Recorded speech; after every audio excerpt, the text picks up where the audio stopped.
ስለዚህ ፈጠን ብለን ምዕራፍ 10 እና ምዕራፍ 11ን ቶሎ ከኔ ጋር እናነብና ወደ ዛሬው ትምህርታችን እንገባለን። ምዕራፍ 10 እንደዚህ ይላል። ከዚህ በኋላ ሌላ ብርቱ መልአክ ደመና ተጎናጽፎ ከሰማይ ሲወርድ አየሁ። እርሱም በራሱ ላይ ቀስተ ደመና ነበር። ፊቱ እንደ ፀሐይ፣ እግሮቹ እንደ እሳት አምዶች ነበሩ። በእጁም የተከፈተች ትንሽ ጥቅልል መጽሐፍ ይዞ ነበር። ቀኝ እግሩም በባህር ላይ ግራ እግሩም በምድር ላይ አኖረ። እንደሚያገሳ አንበሳ ድምፁን ከፍ አድርጎ ጮኸ። በጮኸም ጊዜ የሰባቱ ነጎድጓድ ድምጾች ተናገሩ። ሰባቱ ነጎድጓዶች በተናገሩ ጊዜ ለመጽሐፍ ተዘጋጀው። ነገር ግን ሰባቱ ነጎድጓዶች የተናገሩትን በማህተም ዝጋው እንጂ አትጻፍ የሚል ድምጽ ከሰማይ ሰማው። ከዚህ በኋላ በባህርና በምድር ላይ ቆሞ ያየሁት መልአክ ቀኝ እጁን ወደ ሰማይ አነሳ። እርሱም ከዘላለም እስከ ዘላለም በሚኖረው ሰማይና በውስጡ ያሉትን ምድርና በውስጧ ያሉትን ባህርና በውስጡ ያሉትን በፈጠረው በእርሱ ማለ፣ እንዲህም አለ፣ ከእንግዲህ መዘግየት አይኖርም። ነገር ግን ሰባተኛው መልአክ መለከቱን በሚነፋባቸው ቀኖች ለአገልጋዮቹ ለነቢያት በገለጠላቸው መሰረት የእግዚአብሔር ምስጢር ይፈጸማል። ከዚያም ከሰማይ የሰማሁት ድምጽ እንደገና እንዲህ ሲል ተናገረኝ፣ ሂድ በባህርና በምድር ላይ ከቆመው መልአክ እጅ የተከፈተችውን ጥቅልል መጽሐፍ ውሰድ። እኔም ወደ መልአኩ ሄጄ ትንሿን ጥቅልል መጽሐፍ እንዲሰጠኝ ጠየቅኩት። እርሱም ውሰድና ብላት፣ ሆድህን መራራ ታደርገዋለች፣ በአፍ ግን እንደማር ትጣፍጣለች አለኝ። ትንሿንም መጽሐፍ ከመልአኩ እጅ ተቀብዬ በላኋት፣ በአፌም እንደማር ጣፈጠች። ከበላኋት በኋላ ግን በሆዴ መራራ ሆነ። ከዚያም ስለ ብዙ ሕዝቦች፣ ወገኖች፣ ቋንቋዎች፣ ነገስታት እንደገና ትንቢት ልትናገር ይገባሃል ተባልኩ። ምዕራፍ 11 ከዚያም ሸምበቆ የመሰለ መለኪያ በትር ተሰጠኝ። እንዲህም ተባልኩ፣ ሄደ የእግዚአብሔርን ቤተ መቅደስ መሠዊያውን ለካ፣ በዚያ የሚያመልኩትን ቁጥር፣ የውጭውን አደባባይ ግን ተወው አትለካው፣ ለአሕዛብ የተሰጠ ነውና። እነርሱም የተቀደሰችውን ከተማ 42 ወር ይረግጧታል። ለሁለቱ ምስክሮቼ ኃይል እሰጣቸዋለሁ። እነርሱም ማቅ ለብሰው 1260 ቀን ትንቢት ይናገራሉ። እነዚህም በምድር ጌታ ፊት የሚቆሙ 2 የወይራ ዛፎችና 2 መቅረዞች ናቸው። ማንም እነርሱን ሊጎዳ ቢፈልግ እሳት ከአፋቸው ወጥቶ ጠላቶቻቸውን ያጠፋል። ሊጎዳቸው የሚፈልግ ሁሉ መሞት ያለበት በዚህ አይነት ነው። እነዚህ ሰዎች ትንቢት በሚናገሩባቸው ወራት ዝናብ እንዳይዘንብ ሰማይን ለመዝጋት ስልጣን አላቸው። ደግሞም ውሃዎችን ወደ ደም ለመለወጥ በሚፈልጉበትም ጊዜ ሁሉ ምድርን በማንኛውም መቅሰፍት ለመምታት ስልጣን አላቸው። ምስክርነታቸውን ከጨረሱ በኋላ ከጥልቁ የሚወጣው አውሬ ይዋጋቸዋል፣ ድልም ይነሳቸዋል፣ ይገላቸዋል። ሬሳቸውን በታላቂቱ ከተማ አደባባይ ይጣላል። ይህች ከተማ ሰዶምና ግብጽ እየተባለች በምሳሌ የምትጠራውና የእነርሱም ጌታ የተሰቀለባት ናት። ከወገን፣ ከነገድ፣ ከቋንቋ፣ ከሕዝብ የመጡ ሰዎች ሬሳቸውን 3 ቀን ተኩል ይመለከታሉ። ሬሳቸው እንዳይቀበር ይከላከላሉ። እነዚህ 2 ነቢያት የምድር ነዋሪዎችን ያሰቃዩ ስለነበር በምድር የሚኖሩ ሰዎች በእነርሱ ላይ በደረሰው ደስ ይላቸዋል። እርስ በርሳቸውም ስጦታ ይለዋወጣሉ። ከ3 ቀን ተኩል በኋላ ግን የሕይወት እስትንፋስ ከእግዚአብሔር ዘንድ መጥቶ ገባባቸው። እነርሱም ተነስተው በእግሮቻቸው ቆሙ። ይመለከቷቸው በነበሩም ላይ ታላቅ ድንጋጤ ወረደባቸው። ከዚያም ወደዚህ ውጡ የሚላቸውን ታላቅ ድምጽ ከሰማይ ሰሙ። ጠላቶቻቸው እየተመለከቷቸው በደመና ወደ ሰማይ ወጡ። በዚያም ሰዓት ታላቅ የምድር መናወጥ ሆነ። የከተማይቱም 1/10 ወደመ። በነውጡም 7000 ሰዎች ሞቱ። የተረፉትም ፍርሃት ያዛቸው፣ ለሰማይ አምላክም ክብር ሰጡ። 2ኛው ወዮ አልፏል፣ እነሆ 3ኛው ወዮ ቶሎ ይመጣል ይላል። ያነበብኩላችሁ ምዕራፍ 10 እና ምዕራፍ 11ን ሰፋ ያለ ጥቅስ ነው። ካስተዋላችሁ ላስት ዊክ ልክ እንደዚህ ያደረግነው ምዕራፍ 8 እና ምዕራፍ 9ን ሰፋ ባለ ሁኔታ ነበር ያየነው። ትዝ ይላችኋል። ምዕራፍ 9 እና ምዕራፍ 8 እና ምዕራፍ 10 እና ረጅም ጥቅስ ስላነበብን ያው ዛሬም ረጅም ይሆንብናል ብላችሁ እንዳትሰጉ፣ ችግር የለውም። እሺ ረጅም ጥቅስ ቢሆንም ያነበብኩት ከሰዓታችን ብዙ አናልፍም።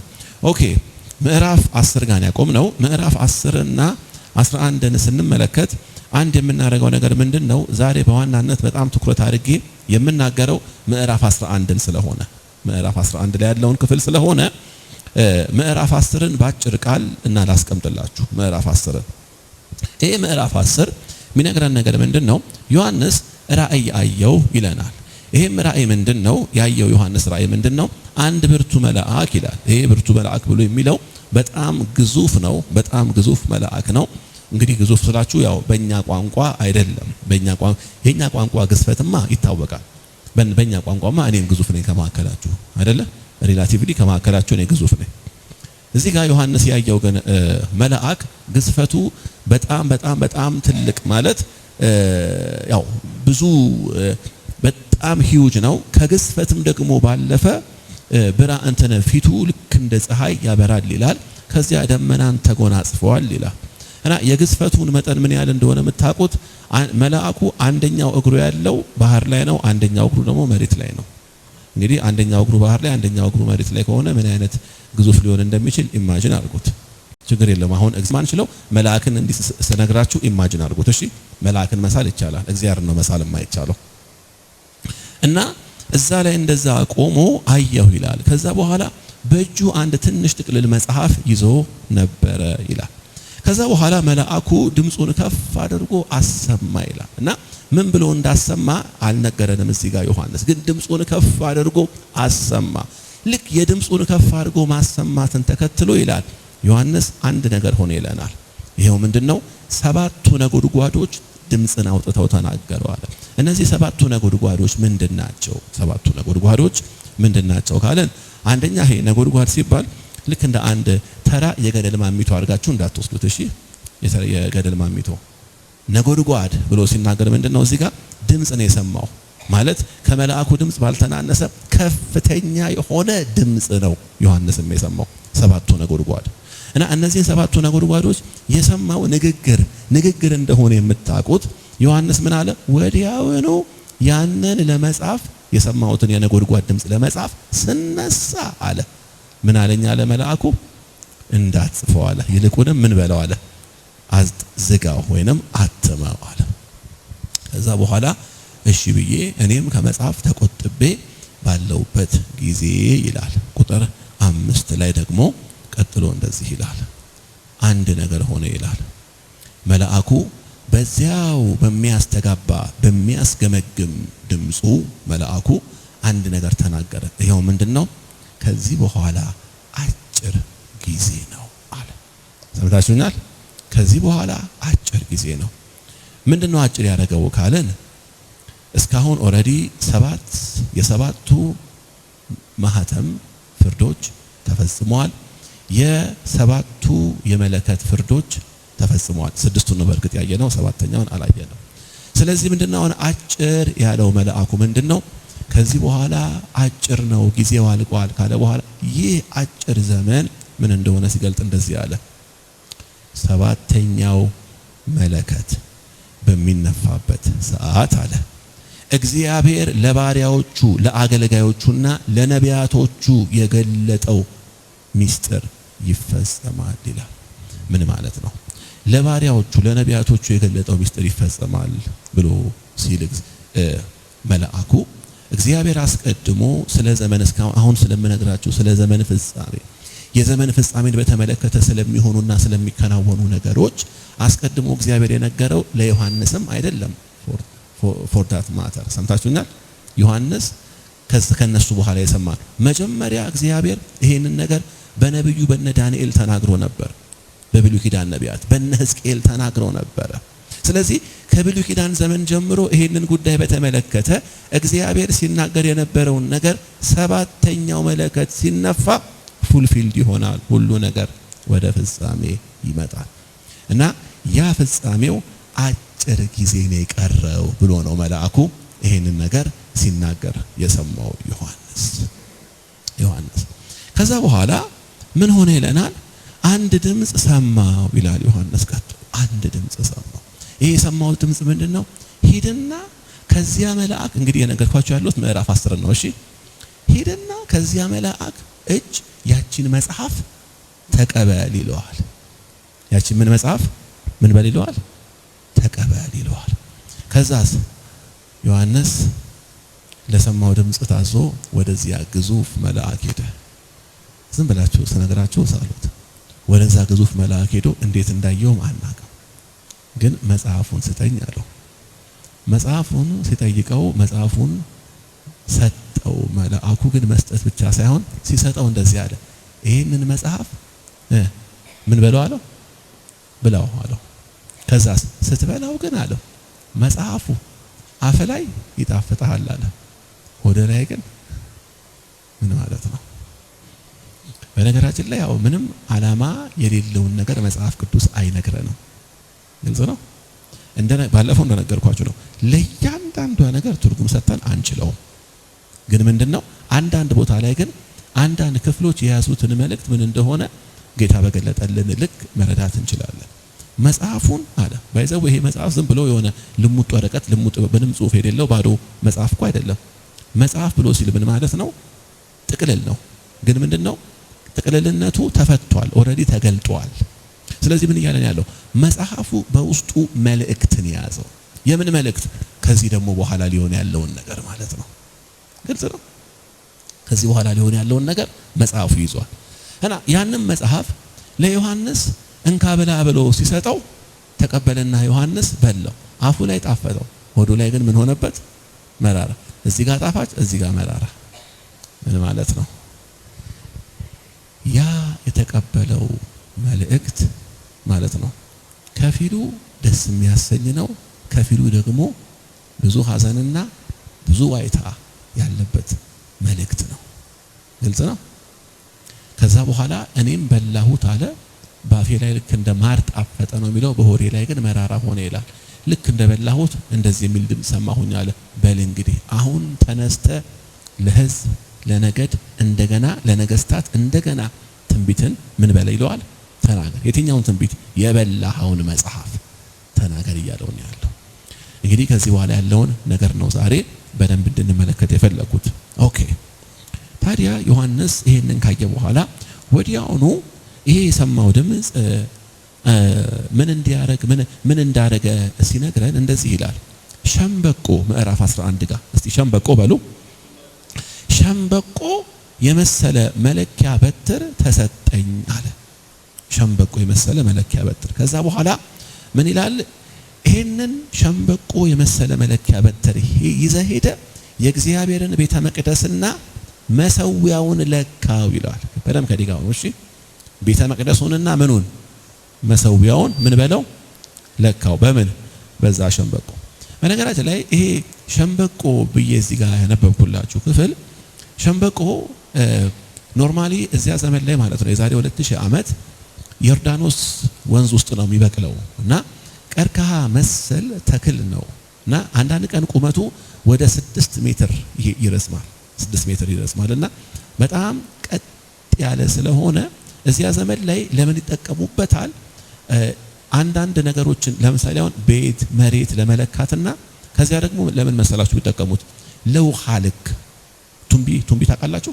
ቱምቢ ለምሳሌ አሁን እኛ ዘመን ላይ ይሄ እንደዚህ ይሄ ብሎክ ቀጥ ያለ ለመሆኑ ፕሩፍ ለማድረግ ምን ይደረጋል? ገመድ ይወጠርና ቱምቢ እንጠለጠል የለ። እዚያ ዘመን ላይ ቱምቢ አልነበረ፣ ብዙ ቱምቢ አይጠቀሙም ነበረ። የሚጠቀሙት ይሄንን ሸምበቆ ነበረ እና እንደውም ካስተዋላችሁ ብዙ ጊዜ በመጽሐፍ ቅዱስ አጥኚዎች ወይም ደግሞ የመጽሐፍ ቅዱስ አስተማሪዎች አፍ ላይ የማይጠፋ አንድ ቃል አለ። ቀኖና ሲባል ሰምታችኋል? እስቲ ቀኖና ሲባል የሰማ ሰው? ቀኖና ምንድነው? የመጣው ኮንሴፕቱ ከዚህ ነው። ቀኖና ማለት ሸምበቆ ማለት እኮ ነው። ሸምበቆ ማለት ነው። አሁን ምንድነው እነሱ ቀኖና ብለው ሲናገሩ መጽሐፍ ቅዱስ ካኖናይዝድ ሆኗል ወይንም ተቀንኗል ተብሎ ሲባል ምን ማለት ነው? ብሉይ ኪዳንና አዲስ ኪዳን መጽሐፍ በተጻፈባቸው ጊዜያቶች ለምሳሌ ከክርስቶስ ልደት በፊት በ200 ምናምን ዓመተ ዓለም ላይ የብሉይ ኪዳን መጽሐፍት ወይንም 39 መጽሐፍቶች ካኖናይዝድ ሆኑ። ካኖናይዝድ መሆን ማለት ምን ማለት ነው? በዘመኑ ከነበሩ በርካታ መጽሐፍቶች ሰሌክትድ ሆነው ትክክለኞቹ እነዚህ 39 ናቸው ተብለው ተመረጡ ማለት ነው። ካኖናይዝድ ማለት ግልጽ ነው። ለምንድነው ልክ እነዚህ ከብዙ መጽሐፍት መካከል ሰሌክትድ የሆኑት ለምንድን ነው ካላችሁ፣ እዚያ ዘመን ላይ ብዙ የብሉይ ኪዳን መጽሐፍት ጋር ሊመሳሰሉ የሚችሉ በጣም ብዙ መጽሐፍቶች አሉ። ለምሳሌ በተለምዶ ዲዮትሮ ካኖኒካል ተብለው የሚጠሩት 80 አሐዱ ማለት ነው። ለምንድነው አሁን እኛ ከ66ቱ መጽሐፍት ጋር እነዚያን 15ቱን ጨምረን ማንወስደው ማንቀበለው ካላችሁ፣ ኦሬዲ በ200 ዓመተ ዓለም ላይ የቤተክርስቲያን በዘመኑ የነበሩ እስራኤል ምድር ላይ የነበሩ የእምነት አባቶች ይሄን የብሉይ ኪዳን መጽሐፍት 39 ብቻ ነው ትክክል ብለው ሲወስዱት ያወጡት መስፈርት አለ። ወደ 3 ወይንም ወደ 4 የሚጠጋ መስፈርት አለ። በዚያ መስፈርት መሰረት ነው 39 መጽሐፍ ተመርጠው የተቀመጠልን። ኦኬ ያንን መስፈርት እነዚያ ሰዎች ምን አሉት? ቀኖና አሉት፣ ወይንም ደግሞ ሸምበቆ። ለምን? ውሃ ልክ ማሳያ ስለሆነ። the same thing የአዲስ ኪዳን መጽሐፍት 27ቱ የአዲስ ኪዳን መጽሐፍትም የዛሬ 1700 ምናምን ዓመት በፊት በ300 ምናምን ዓመተ ምህረት ገደማ ላይ ጄሚኒያ የሚባል ቦታ ላይ ልክ እንደዚሁ መስፈርት ወጥቶ በዘመኑ ከነበሩ መጽሐፍቶች ሁሉ ይልቅ 27ቱ ብቻ ተመርጠው እንዲወጡ ሆነ ማለት ነው። ለዛ ነው 39 እና 27 66 አይደለ? አሁን እዛ ዘመን ላይ ይሄ ሸምበቆ ተብሎ የሚባለው ነገር መለኪያ ነው ብያቸዋል። ዮሐንስ ይሄንን መለኪያ ተሰጠኝ አለ በራእይ። ምን ለማድረግ አለ? አሁን የሚለካው ዮሐንስ ምንና ምንን ነው?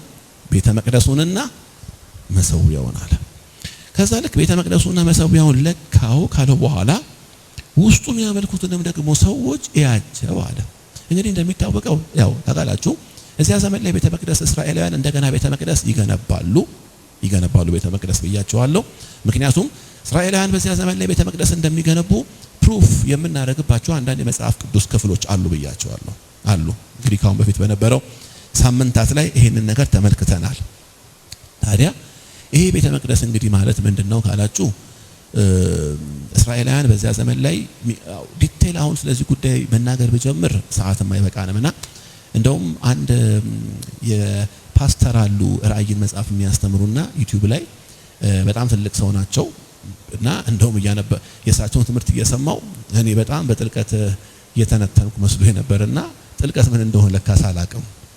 ማለት እሳቸው በምን አይነት ጥልቀትና ስለ ቤተ መቅደሱ ሲናገሩ እጅግ በጣም ብዙ ነገሮችን ነበር ያነሱት። አሁን ምን ልል ፈልጌ ነው እኔ ሁሉንም ሐሳብ አላነሳውም። አሁን ግን ምንድነው ዮሐንስን እዚያ ቤተ መቅደስ ውስጥ ያለውን መሰዊያና መቅደሱን ለካ ካለው በኋላ ብዙ ጊዜ በብሉይ ኪዳን በደንብ ሰሞን አንድ ነገር ከተለካ ለሁለት እርምጃ ነው ወይንም ደግሞ ሁለት ነገር ሊሆን ነው። ይሄው ምንድነው ወይ ያ ነገር ትክክለኛ ለመሆኑ አፕሩፍ ወይንም ማሳያ ሊሆን ነው፣ ወይም ደግሞ ተለክቶ ሊፈርስ ነው። ትክክል ካልሆነ ምን ሊሆን ነው? ሊፈርስ ነው። ለካ ተባለ። ከዛ በኋላ ዮሐንስ እሺ ለካው። ከለካው በኋላ ምን ይለዋል? የውጭውን ግን አደባባይ ይለዋል። ቅድም ሳነብላችሁ ሰምታችሁ የውጭውን ግን ምንድነው የውጭ አደባባይ ካላችሁ ስለ እስራኤል ቤተ መቅደስ ስታጠኑ ወይንም ደግሞ ስትሰሙ ምን እንዳለው ስንት ክፍሎች እንዳሉት ነው የሰማችሁት። መጀመሪያ አደባባይ፣ ከዛስ ቅድስት፣ ከዛ ቅድስተ ቅዱሳን። ግን አሁን አደባባይ ሲባል ግን ሁለት ነው። እሺ ይሄን ነገር ያዙልኝ። ሁለት አደባባይ ነው ያለው። የመጀመሪያው አደባባይ የአሕዛብ አደባባይ ነው። ምን ማለት ነው? ወደ ይሁዲ እምነት የገቡ ግን በዘራቸው አይሁዲ ያልሆኑ ሰዎች የሚቆሙበት ነው። ይገርማቸዋል። እነሱና ትክክለኛዎቹ አይሁዳውያን የሚቆሙበት አደባባይ አንድ አይደለም። መሀል ላይ ግድንግድ ግንብ አለ ነው ማለት ሰምተኛል። እዛ ግንብ ላይ ከውጪ በኩል ጽሑፍ አለ። ምን የሚል ጽሑፍ መሰላችሁ? ይሄንን ግንብ አልፎ ውስጥ ያለውን ነገር ለማየት የሞከረ ማንም ሰው ቢኖር በድንጋይ ተወግሮ ይገደላል። ለምን?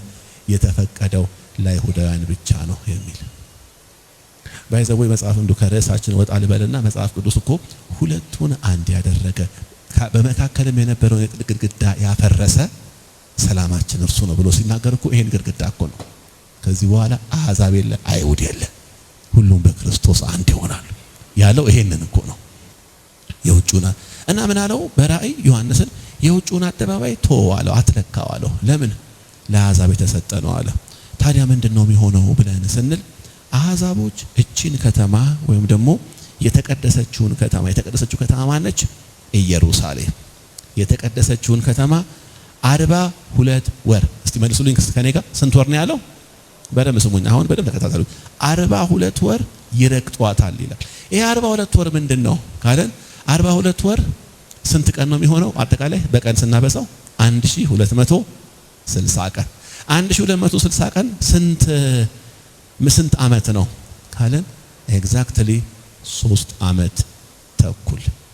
ይሄ 3 ዓመት ተኩል የትኛው 3 ዓመት ተኩል ነው ካላችሁ እስካሁን ስናይ እንደነበረው ከቤተ ክርስቲያን ንጥቀት በኋላ 7 ዓመት ዓለምን ይገዛ የለ ይሄ ሐሳዊ መሲህ ይገዛው የለ የመጀመሪያው 3 ዓመት ተኩል ሰላማዊ ዘመን ነበር። ከመጀመሪያው 3 ዓመት ተኩል ግን በኋላ ያለው ሌላኛው 3 ዓመት ተኩል የመከራ ዘመን ነው። ያንን ዘመን እዚህ ጋር ብሎ ገለጠው እግዚአብሔር ለዮሐንስ የተቀደሰችው ከተማ የምትረገጥበት ምን የምትሆንበት ለምን የምትረገጥ ይመስላችኋል? ለምን ትረገጣለች? አሁን በደንብ ስሙን። የዮሐንስ ራእይ መጽሐፍ ነው የተማርን ያለ ነው። በደንብ ተከታተሉ። ለምን ትረገጣለች ካላችሁኝ ትዝ ካላችሁ ከሁለት ሳምንት በፊት ሳስተምራችሁ አንድ ነገር ብያችሁ ነበረ። ልክ ቤተ ክርስቲያን ከተነጠቀች በኋላ ሐሳዊ መሲህ መጥቶ ለ7 ዓመት ከብዙሃን ጋር ኪዳን ይገባል አይደለ? ዓለምን የሚገዛውና የሚያስተዳድረው እሱ ነው አልኳችሁ። ልክ ነው አይደለ? ታዲያ ምንድነው የሚሆነው? በ7 ዓመቱ አጋማሽ ላይ እውነተኛ ማንነቱ ይገለጥና ምን ይላል? ከዚህ በኋላ የምመለከው በዚህ ቤተ መቅደስ እኔ ነኝ ይላል። ያን ጊዜ እኔ አምላክ ነኝ ብሎ ሲነሳ እስራኤላውያን አይሁዳውያን በኢየሩሳሌም የሚገኙ አይሁዳውያን ምን ያደርጉታል?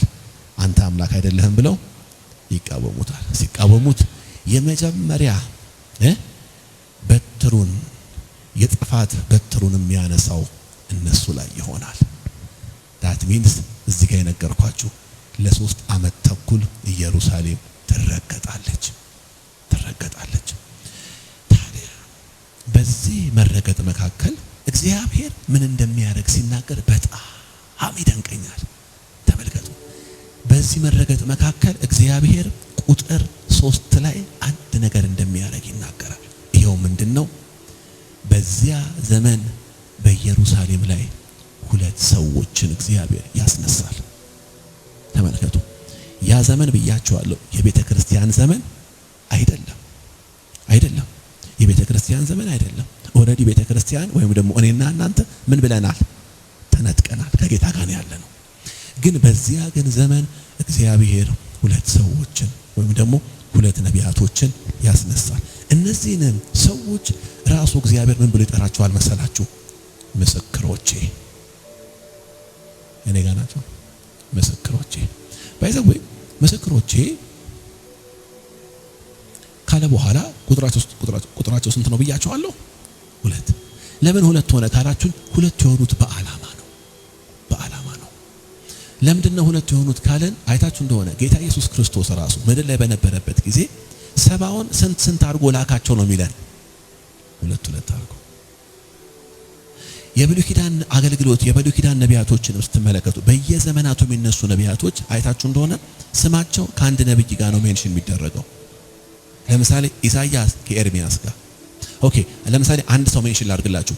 ከባቢሎን ምርኮ በኋላ እስራኤላውያን እንደገና መልሰው እስራኤልን እንደገና ሲገነቡ ከባቢሎን ምርኮ ከ70 ዓመት የባቢሎን ምርኮ ዘመን በኋላ ማለት ነው። እግዚአብሔር ማንን የላከላቸው? ኢያሱ፣ ነህምያንና እዝራ። ጎበዝ የመለሰልኝ ሰው አለ። ነህምያንና እዝራ። እሺ፣ በእስራኤል ምድር ላይ ደግሞ ገና ልክ ወደ ከተማ ወደ ኢየሩሳሌም ደግሞ ልክ እንደገቡ እግዚአብሔር ይሄንን ከተማ እንደገና ለማቋቋም ያስነሳላቸው 2 ሰዎች አሉ፣ ኢያሱና ዘሩባቤል። ምን ማለት ነው? ከብሉይ ኪዳን ዘመን ጀምሮ እግዚአብሔር ስራውን የሚሰራ ወይንም ምስክሮቼ ብሎ ሲል ሰልክት የሚያደርገው 2 ሰዎችን ነው። እንግዲህ የቤተ ክርስቲያን ዘመን ካለፈም በኋላ በዚህ የመከራው ዘመን ላይ እግዚአብሔር እንደገና 2 ሰዎችን እንደሚያስነሳ ግን ይገርማችኋል። እነዚህ የሚነሱት ሰዎች ምናልባትም እስከዛሬ በአዲስ ኪዳን ዘመን ተነሱ ብለን ከምንላቸው ሰዎች በጣም በላቀና በጣም ከፍ ባለ የእግዚአብሔር ኃይልና ጉልበት የሚነሱ ሰዎች ናቸው። ስለነሱ ሲናገር እንደዚህ ይላል፣ ለ2ቱ ምስክሮቼ ኃይል እሰጣቸዋለሁ ይላል። ከዛስ እነርሱም ማቅ ለብሰው ይላል። እቺን ቃል አንባችሁታል? ማቅ ለብሰው። ማቅ መልበስ ምን ነው የሚያሳየው? ሐዘንን። ለምንድን ነው እነዚህ ሰዎች በሐዘን ውስጥ የሆኑት ካለን ማቅ ለብሰው 1260 ቀን ትንቢት ይናገራሉ አለ። ይሄ ትንቢታቸው ምንድነው? ማቅ ለብሰው እንዲተነብዩ ያደረጋቸው ነገር ምንድነው ብለን ካለን ትንቢታቸው የንስሐ ጥሪ ነው። ሰምታችሁኛል? የንስሐ ጥሪ ለማ እዚያ ዘመን ላይ ላለው ሕዝብ ምን የሚል የንስሐ ጥሪ? እግዚአብሔር አሁንም እድል እየሰጣችሁ ነው። እባካችሁ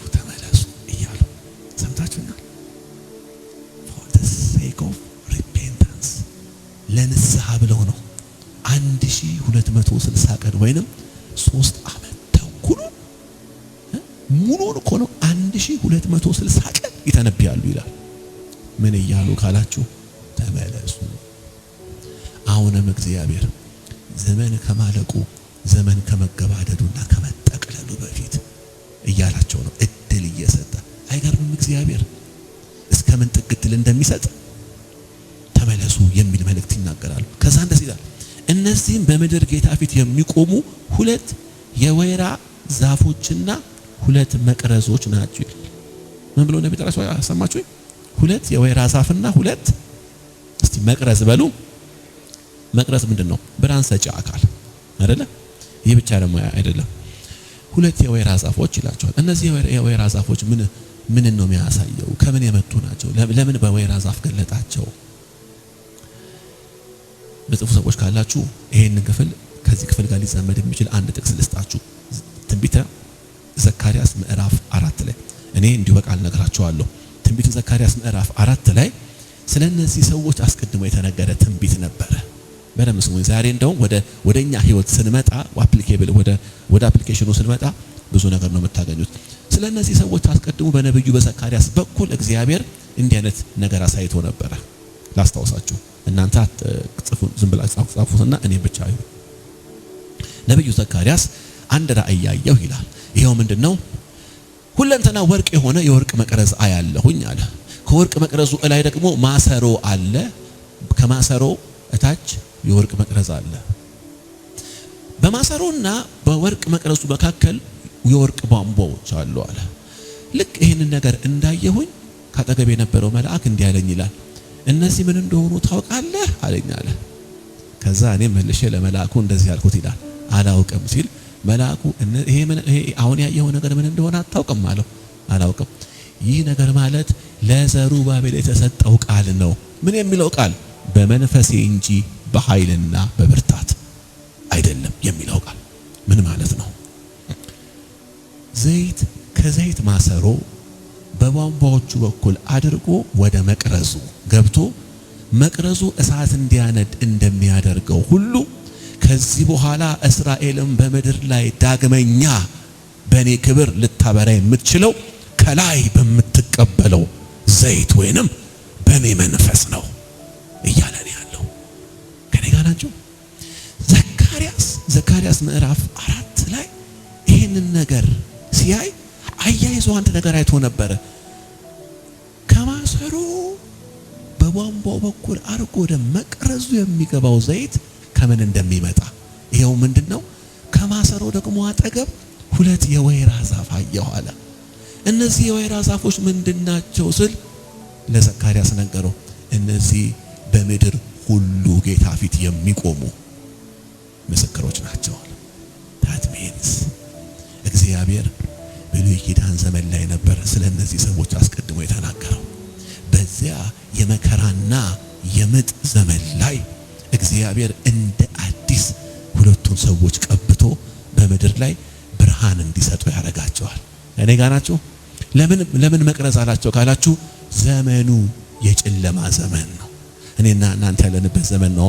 ቤተክርስቲያን ስላለች የብርሃን ዘመን የሆነው። ታዲያ በዚህ ውስጥ ምን እንረዳለን? ምን እናስተውላለን ካላችሁ አሁንም ተስፋ በሌለበት ብዙ ሰው ተስፋ ሊያረግ በማይችልበት በዚያ ዘመን ላይ እግዚአብሔር አሁንም ለሰዎች ተስፋን ለመስጠት የሚተጋ አምላክ እንደሆነ ስለነዚህ ሰዎች አቅም ስለነዚህ ሰዎች አኖይንቲንግ ቀጥሎ ሲናገር እንደዚህ ይላል። ማንም እነርሱን ሊጎዳ ቢፈልግ እሳት ከአፋቸው ወጥቶ ጠላቶቻቸውን ያጠፋል። ሊጎዳቸው የሚፈልግ ሁሉ መሞት ያለበት በዚህ አይነት ነው። ይገርማቸዋል። ሰዎቹ አፋቸውን ሲከፍቱ እሳት ካፋቸው ይወጣል። እሳት ካፋቸው ይወጣል ማለት ሰዎቹ ድራጎን ናቸው እያለ አይደለም ያለው። ያ ሲሉ የሆነ እንትን ፋይር ይወጣል እያለ አይደለም ያለው። ግን ምንድነው የሚናገሩት ግን ቃል ተከትሎ ምን ይሆናል? የእግዚአብሔር ፍርድ ይገለጣል። እና እነሱን ሬሲስት ሊያደርግ የሚፈልግ ሁሉ ምን ይሆናል? ይሞታል።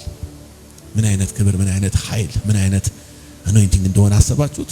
እንግዲህ ተመልከቱ። ዓለምን የሚገዛና የሚዘውረው እኮ በዚያ ዘመን ማን ነው? ሐሳዊ መሲህ አይደለ? በዚያ ዘመን ላይ ነው እንግዲህ እነዚህ ሰዎች ተነስተው ለሐሳዊው መሲህና ለተቀረበው አመፀኛ ዓለም ምን ልበላችሁ የወገብ ቅማል የሚሆኑበት ተገዳደሩት ነው ምላችሁ። ተቋቋሙት። ሐሳዊ መሲህ አይፈሩትም። ሁሌ ልክ ነው የሚናገረው። እንደው አንዳንድ ቴዎሎጂያን ምን ይላሉ? ብዙ በዛ ዘመን ላይ የነበረው ዓለም እነዚህ ሰዎች ለማጥፋት ብሎ ምን ያደርጋል መሰላችሁ? ከባባድ የሆነ ሚሊታሪ ፓወር ይጠቀማል። ይህን ይገርማቸዋል። ወደ እነሱ የሚቀርብ ሁሉ ከአፋቸው በሚወጣው እሳት ጀጅ ይደረግ ወይንም ይፈረድበት ነበረ ይላል። ከዛ በኋላ ምን ይላል? ከዚህም ባለፈ እነዚህ ሰዎች ይላል ትንቢትን በሚናገሩበት ወራት ዝናብ እንዳይዘንብ ሰማይን ለመዝጋት ስልጣን አላቸው። ይገርምሃል። ቀና ብለው ሲናገሩ ይሄ የሚታየው ሰማይ ዝናብ ክረምት እንዳይኖር ሊያደርጉ ይችላሉ እዛ ዘመን ላይ። ለዛ ነው ቀደም ስነግራችሁ በእነዚህ ሰዎች ሌቭል የተነሳ ሰው በአዲስ ኪዳን ራሱ እኛ ባለንበት በቤተ ክርስቲያን ዘመን ራሱ አላየንም እላችሁ። ለዛ ነው ከዚህ በኋላ ለአንድ ዓመት ዝናብ አይዘንብም ብለው ካሉ አይዘንብም ዝናቡ። ካፋቸው የሚወጣውን ተከትሎ እግዚአብሔር ያንን ነገር እንዲፈጸም ያደርገዋል። ከዛስ ደግሞ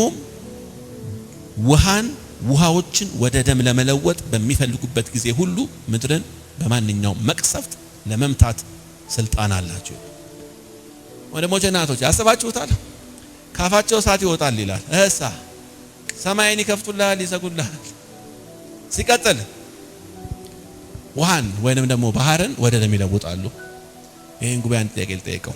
ይሄን ነገር ስነግራችሁ ከብሉይ ኪዳን ማን ትዝ አላችሁ? ኤልያስና ማን? ልክ እናንተ እንደመለሳችሁልኝ አሁን በጣም በርካታ ኦልሞስት ከ50% በላይ የሚሆን የመጽሐፍ ቅዱስ አዋቂዎች እንደገና ተመልሰው ወደ ምድር ይመጣሉ ብለው የሚያምኑት ሁለቱን ነው፣ ሙሴና ኤልያስን። ምናልባት እንግዲህ እዛ ዘመን ላይ እናንተ የላችሁ፣ ያው አብረን እንነጠቃለን ብዬ አስባለሁ። እንደው ግን ያልተነጠቀ ሰው አለ ከምል ሳልል ዝም ብዬ ልለፈው እና ምን ልፈልጌ ነው? እንደው የማይነጠቅ ሰው እንኳን ቢኖር ያኔ ሙሴና ኤልያስን እንደገና ባይኑ የማየት እድል ግን ግድ የለም። እኔ ግን ምን ትፈልጋለህ ካላችሁ ሙሴና ኤልያስን እዛው ሰማይ ላይ ባያቸው ይሻላል። እና ብዙዎቹ ሙሴና ኤልያስ ናቸው። ለምን መሰላችሁ? ትዝ ይላችኋል በመገለጥ ተራራ ላይ ማንና ማን መጥተው ነው ጌታን ያወሩት? ሙሴና አንድ ሰው ከሞተ በኋላ ይላል መጽሐፍ ቅዱስ ዕብራውያን ምዕራፍ 9 ላይ ሲናገር ከሞተ በኋላ በቃ ከዛ ፍርድ ነው ይላል አይደለ? ሁለት ሰዎች ናቸው ከሞቱ በኋላ እንደገና መንፈሳቸው ወደ ምድር መጥቶ የታየው ሙሴና። ስለዚህ አንዳንድ ሰዎች ምን ይላሉ? በተለይ ኤልያስና ሄኖክ ነው ይላሉ። ኤልያስና ሄኖክ ያሉበት ምክንያት ሁለቱ ሞትን አልቀመሱም። ኤልያስም ተነጥቋል አይደለ? ሄኖክም ደግሞ አልተገኘም። ስለዚህ እነዚህ ሰዎች ሞትን ማየት ስላለባቸው ተመልሰው እንደገና ወደ ምድር ይመጣሉ የሚሉ ቴዎሎጂያኖች አሉ። ግን ከነሱ ደግሞ ይልቅ ሙሴ ነው፣ ኤልያስና ሙሴ ናቸው። ምክንያቱም አብዛኛው ተአምር ከነሱ ጋር የሚመሳሰል ነው ብለው ይላሉ። ግን አሁን ዋናው ነገር ቅድም እንደነገርኳችሁ ሙሴና ኤልያስም ይሁኑ ኤልያስና ሄኖክም ይሁኑ ግን ዋናው ምንድነው ከዛ ውስጥ እኔና እናንተ የምንወስደው የሚለውን ነገር ነው። ታዲያ ቁጥር 7 ላይ ሲናገር ምን ይላል? ምስክርነታቸውን ከጨረሱ በኋላ ከጥልቅ የሚወጣው አውሬ ይዋጋቸዋል፣ ድልም ይነሳቸዋል፣ ይገላቸዋል ይላል። አሁን እዚህ ጋር አስተውሉ። ይዋጋቸዋል፣ ድል ይነሳቸዋል፣ ከዛስ ይገላቸዋል ይላል። ይሄን ክፍል ስናነብ እነዚህ ሰዎች የተሸነፉትና የሞቱት አቅማተው አይደለም። ምክንያቱም ሁሉ ጊዜ እግዚአብሔር ከሱ ጋር ሆኖ የሚዋጋ አካል በአጋንንት ኃይል ሊሸነፍ አይችልም። ሰምታችሁኛል? ይዋጋቸዋል፣ ከዛ ያሸንፋቸዋል፣ ይገላቸዋል ያለው ከላይ ያለውን ክፍል በደንብ ተመልከቱት። ምስክርነታቸውን እንደጨረሱ ነው የሚለው። that means ተልኳቸውን እንዳገባደዱ ይሞታሉ። ምን ማለት ነው? የሞቱት አቅማተው ሳይሆን ሰማዕትነትን ተቀብለው ነው። ግልጽ ነው። ይሄ ከጥልቅ የወጣው አውሬ ማን ነው ካላችሁ የተለየ አጋንንት አይደለም። እዚያ ዘመን ላይ የነበረው ሐሳዊ መሲህ ላይ የሚሰራው መንፈስ ነው። ከዛ እዚያ ዘመን ላይ የሚሆነውን ነገር እንዲሁ ድራማቲካሊ ባለ ነገር እንዲሁ ላሳያችሁ ምን እንደሚመስል። እንግዲህ ቅድም አሳይቻችሁ እነዚህ ነቢያት ማለት በመልእክታቸው፣ በስብከታቸው፣ በትንቢታቸው አመፀኛውን ዓለም በጣም እያስጨነቁ ስለነበረ ይህ ሐሳዊ መሲህ ከነዚህ ጋር ተዋግቶ ሲያጠፋላቸው የተቀረው ዓለም በደስታ ይፍነከነክልሃል። ሰምታችሁኛል? እንኳን ገደልካቸው እነዚህ አስጨናቂዎቻችንን እንኳን ፈጃቸው። ታውቃላችሁ እንደሚያደርጉ ያው ክፍሉም ባነብላችሁ በደም ታዩታላችሁ። ምን እንደሚያደርጓቸው ዓለም ለነሱ ያለውን ጥላቻ እስከምን ኤክስቴንት እንደሆነ ምን ያደርጓቸዋል ይላል። 3 ቀን ሙሉ ሬሳቸው እንዳይቀበር ያደርጋሉ ይላል። 3 ቀን ሙሉ ሬሳቸው እንዳይቀበር። ለምን እንዲህ ነበር ያቃጠላችሁን እናንተም እያሉ ባይዛው ሬሳ እኮ ባይሁድም በሌሎችም አሕዛብ ዘንድ እኮ መቀበር እኮ እንትን ነው ያለ ስርዓት ነው። እንዳይቀበር ሲያደርጉ ምን ያህል እነሱ ያላቸውን ጥላቻ ነው የሚያሳይ። ዋው መሲሐችን ንጉሳችን ገደለው እያሉ እሱን እያሞጋገሱ ከዛ ምን ያደርጉ ይላል። እርስ በርሳቸው ደግሞ ስጦታ ይለዋወጣሉ ይላል። ታውቃላችሁ እዚህ ጋር እንደሚናገረው ቃል ምን እንደሆነ ለ3 ቀን ሙሉ ኢየሩሳሌም ከተማ ላይ ነው ይሄ ነገር ሀፕን ያደረገው። ባይዘው ኢየሩሳሌም ከተማ ላይ ነው። ቅድም እንዳነበብኩላችሁ ጌታቸው የተሰቀለበት ከተማ ላይ ነው ይሄ ነገር የሆነው። 3 ቀን ሙሉ ዓለም ሬሳቸውን ያየዋል ይላል። አሁን የዛሬ 2000 ዓመት ይሄን ክፍል የሚያነብሰው ይሄ ቃል ሴንስለስ ይሆንበታል። ለምን እንዴት በአንድ ጊዜ አንድ ከተማ ላይ ያለን ነገር ዓለም ባንዴ ሊያየው ይችላል? ሰምታችሁኛል? እንዴት ዓለም ባንዴ ሊያየው ይችላል? አሁን ኢየሩሳሌም ያለን ነገር አሁን እዚያ ዘመን ላይ የሆነ ሰው ሊያይ ይችላል? ያኔ አይችልም። አሁን ግን ይችላል። እንዴት ካላችሁኝ እስቲ ስልኮቻችሁን አውጡ። ላይቭ የሚባል ነገር አለ አይደለ? እዛ ዘመን ላይ ያለው ሰው አጠቃላይ ትልልቅ የሚባሉ የዜና ማሰራጫዎች እነ ቢቢሲ እነ ሲኤንኤን እና አልጀዚራ 24 ሰዓት ሙሉ ይሄን ነው የሚዘግቡት። ሁሉም በየቋንቋው እንግዲህ ለ3 ዓመት ከምናምን የዓለማችን ቀንደኛ ተቀናቃኞች የነበሩት እንግዲህ እርምጃ ተወስዶባቸው አሁን እንደምታዩት ሬሳቸው በመሃል አደባባይ ላይ ልክ እንደዚህ ሆኗል። ህዝቡም ደስታውን እየገለጠ ነው ብሎ ልክ አሁን አይታችኋል ጋዜጠኞች ላይቭ። አሁን ይሄንን ቀጥታ ፕሮግራም የማሰራጭላችሁ ከቀጥታ ኢየሩሳሌም ካለው የቴሌቪዥን ጣቢያችን ነው ምናምን ሲባል ሰምታችኋል ብዙ ጊዜ። ልክ እንደዛ ነው እዛ ዘመን ላይ የሚዘገበው። እንግዲህ ከኋላ የምታያቸው እነዚህ 2 ሬሳዎች ማለት ላለፉት 3 ዓመት ከምናምን ህዝቡን በትንቢት እያስጨነቁ የነበሩ ሰዎች ነበሩ። እንግዲህ ያው ለንጉሳችን ለመሪያችን ለእንትና ምን ያስማን እንደሆነ አናቀም፣ ለሱ ምስጋና ይግባውና አሸነፈልን። ስለዚህ እንግዲህ ዓለም ሁሉ በዚህ ሰዓት ደስታውን የልቡን እንትን ምንድነው ፍላጎቱን እንግዲህ እርስ በርሱ ይግለጥ፣ ደስታውን ገለጥለት። እንኳን ደስ አለ ይባባላሉ ሰዎች። እንኳን ደስ አለ እንኳን ደስ አለ። እንደው በቃ አሁን የነሱን ሞት በተመለከተ እቺ ነገር እንደው ጊፍት ብሰጥ ምናምን ብሎ ሰው ምናልባት አውጥቶ ስልክ ሊሰጥ ይችላል። እናንተ እንኳን ይላችሁ ይሰጣጡላት ስጦታ። ለምን እነዚያ ሰዎች ሞቱ? እንግዲህ ይገርማቸዋል። ልክ ይሄ ነገር እየተዘገበ ባለበት 3ኛው ቀን ላይ ታሪክ ተቀየረ ይላል።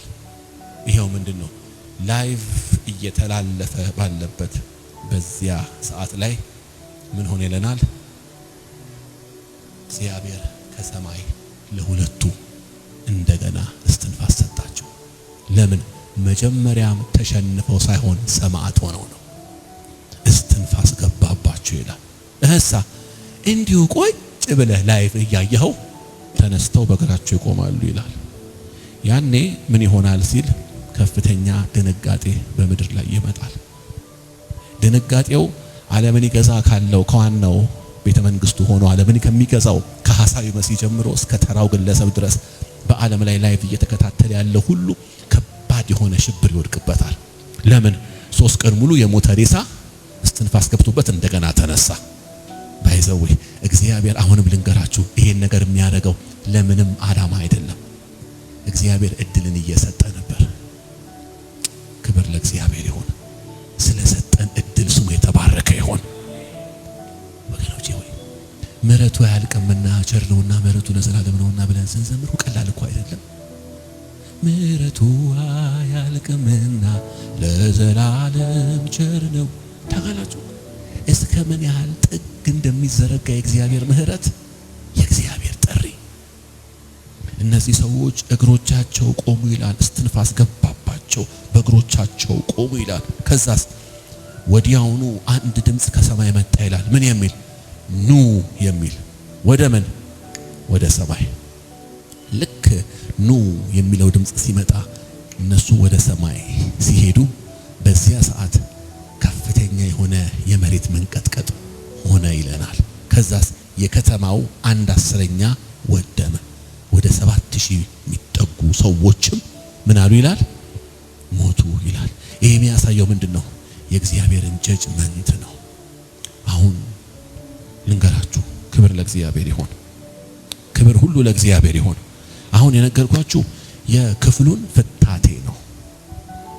ክፍሉ ስለምን እየተናገረ እንዳለ ነው። ይሄን ክፍል አፕሊኬሽን መስራት አለብን። ምን ማለት ነው? ታዲያ እኔና እናንተ አሁን ይሄንን ታሪክ ስናነብ እንዲሁ ዋው እያለ እንድንሰማው አይደለም። ግልጽ ነው። እግዚአብሔር በዚህ ቃል ውስጥ ምንድነው ዛሬ ለእኔና ለእናንተ የሚናገረን ካላችሁ ወንድሞቼና እህቶቼ፣ ይሄ ነገር ማለት የባለፈውን ሳምንት ሐሳብ ቅዱስ ጀምነግራችኋለሁ። 7 መለከቶች ሲነፉ የሚመጣውን ቁጣ ነግራችኋለሁ፣ አስተምራችኋለሁ ባለፈው ሳምንት። እሱ ሰርቼ አፕሊኬሽኑ ላይ ተቋርጧል፣ ቪዲዮ ተቋርጧል ብያችኋለሁ። ስለዚህ የሁለቱ ሳምንት አፕሊኬሽን ወይም ደግሞ ተግባራዊ መልእክት ምንድነው ብለን ስንል እግዚአብሔር ያኔ ብቻ ሳይሆን በዚህም ዘመን ቀን ሳለ ጊዜ እየሰጠን። የምን ጊዜ እየሰጠን ነው ካላችሁ ይሄው በየሳምንቱ እዚህ ቦታ ላይ እግዚአብሔር የሚለቃቸውን ቃል እውነቶች እየተቀበልን እንድንኖርባቸው። ለምን ካላችሁ ወንድሞቼና እህቶቼ፣ ልክ እንደዚህ ነጭ ወንበር ላይ ቁጭ ብለን የሆነ አንድ ቀይ ሰባኪ ፊት ለፊታችሁ ሆኖ የማይሰበክበት ዘመን ሊመጣ ይችላል። መጽሐፍ ቅዱስ ሲናገር እንደዚህ ይላል፣ ጻድቅ በምቹ ጊዜ ይላል።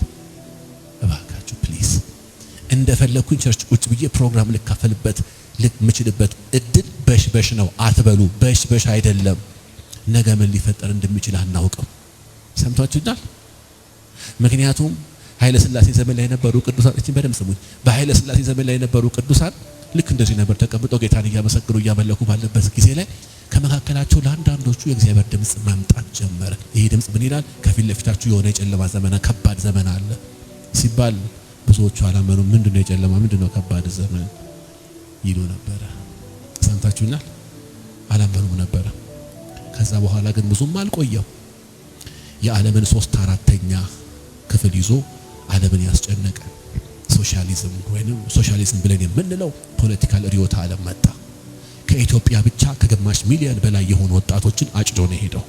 ይህ ብቻ አይደለም፣ ለ10 ምናምን ዓመት ሙሉ ቤተክርስቲያን ተዘግታ ነበር፣ በጭንቅ ነበረች። ታዲያ ምን እያልከን ያላችሁት ካላችሁ እግዚአብሔር ዛሬም እያወራ ነው። እየሰማችሁኝ ነው? እግዚአብሔር ዛሬም እያወራ ነው።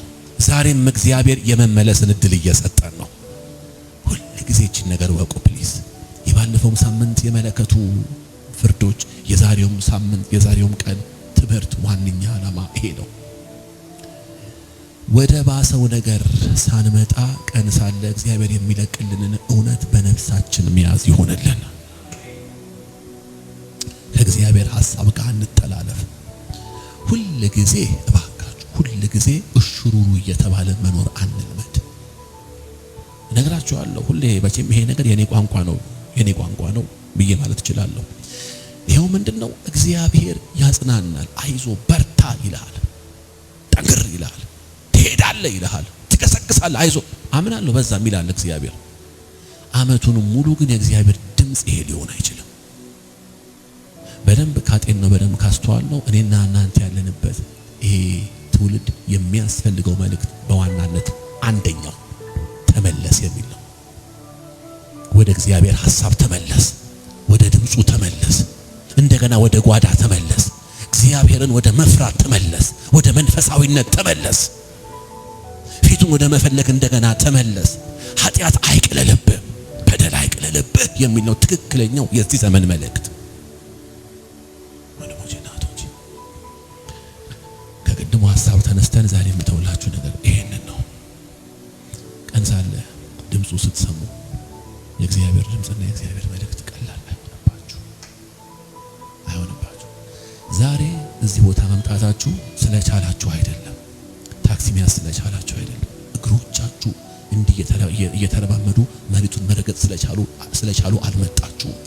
እግዚአብሔር ግን እድልን ሊሰጣችሁ ዛሬም በእናንተ ላይ ዛሬም በህይወታችሁ ላይ ዛሬም በመንፈሳችሁ ላይ መንፈሳዊነት እንዲጨምር ወደዚህ ቦታ አምጥቷችኋል። ስሙ የተባረከ ይሁን። እባካችሁ በእውነት ነው የምላችሁ፣ ይሄ ትውልድ የእግዚአብሔር ቃል አይቀልበትም። አሜን በሉ። ይሄ ትውልድ የእግዚአብሔር ቃል አይቀልበትም። የእግዚአብሔር ድምጽ አይቀልብንም። አዎ ምን ሰማቸውና ምናያቸው ነገሮች በአሁን ሰዓት አገልጋዩንም የሚያቀርበውንም መልእክት ውሸታም፣ ሌባ፣ ቀልደኛ እያስባለ ያለበት ዘመን እንደሆነ እናውቃለን። ከመቼውም ዘመን ይልቅ እኔና እናንተ ያለንበት ዘመን ምን አለ አገልጋይ ባልሆንኩኝ ተብሎ የሚባልበት ጊዜ አለ። አንዳንድ ቀን እኔ ኦፊሻሊ ሴኩላር የሆኑ ቦታዎች ላይ ሄጄ አንዳንድ ሰዎች ይመጡና ሲያዩኝ ታውቃላችሁ እንግዲህ ያው ታዩኝ የለ የሆነ በጣም ከበድ ያለ የሆነ ትልልቅ የኤንጂኦ እንትን መስላችሁ የሆነ አስመጪና እንትን የሆነ መርከበ አንዱ ልክ እንደዛ ብሎኛል። እኔ የሆነ ነገር ላይ እውነቱን ለመናገር እኔ መጀመሪያ ቀን ላይ አንተን ሳይ በፍጹም አገልጋይ የሚል ነገር እንዲህ አጠገቤ በሐሳቤ እንዲህ አላለፈም ማለት በቃ ሳይ የሆነ 18 ኮንቴነር ምናምን ነው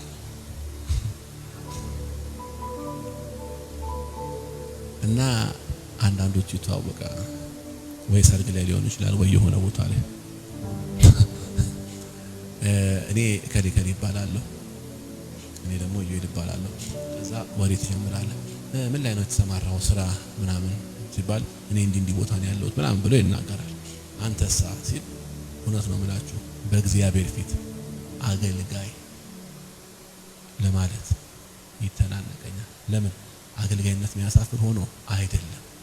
ዘመናችን ላይ ያለው የአገልግሎትና የአገልጋይነት ማነር ለመሰላችሁ አንዳንዶች በተለይ እህቶች አገልጋይ ነኝ ስላቸው ገና አስተዋወቁ ለምን መሰለ ለነሱ አገልጋይ አሁን ማታ ገብተህ ቲክቶክ ስትከፍት የምታያቸው ናቸው። ይሄ ሲኖትራክ ይውጣብህ አልጋ ላይ ያሸናሃለሁ ምናምን እያለ እንትን የሚለው አልሰማችሁትም? እኔን የሚቃወሙኝን ሰዎች ሲኖትራክ ይወጣባቸዋል እንዲህ በተኛበት አልጋ ላይ ተሸናሃለህ እንዲህ አይነት ሰው ነው ለነሱ አገልጋይ። ከነሱ ጋር ወስዶ ነው አንተን የሚደብሉ። ምን እያልኳችሁ መሰላችሁ? እግዚአብሔር ሕያው ነው። የአባቶቻችን አምላክ ዛሬም ይሰራል። እግዚአብሔር እውነተኛ አምላክ መሆኑን በእኛም ዘመን ላይ ይገልጠዋል። አመጽና አመፀኛን እግዚአብሔር በራሱ መንገድ ያስወግደዋል። አሜን በሉ። እዚህ ቦታ የምትመጡ የሰኞ ተማሪዎች እባካችሁ እንደው ዛሬ መልእክት ልተውላችሁ። የእግዚአብሔር ድምጽ በሰማችሁበት ጊዜ ሁሉ አይቀርልባችሁ። ዛሬ ሰምታችሁት የለ ይሄው በቃ ወደፊት አንድ ስቴፕ ለመጠጋት ይሆንላችሁ። ወደፊት ለመራመድ ይሆንላችሁ። እንደገና ፊቱን ለማየት ይሆንላችሁ። ሃሌሉያ። እናንተን በመንፈስ ማወፈር ነው የዚህ ራእይ ዓላማ። እናንተን በመንፈስ ማወፈር፣ በመንፈስ ማግዘፍ፣ ለዘመን ፍጻሜ የሚመጥነውን ሕይወት ይዛችሁ እንድትገኙ ማድረግ። ክብር ሁሉ ለእግዚአብሔር ይሁን።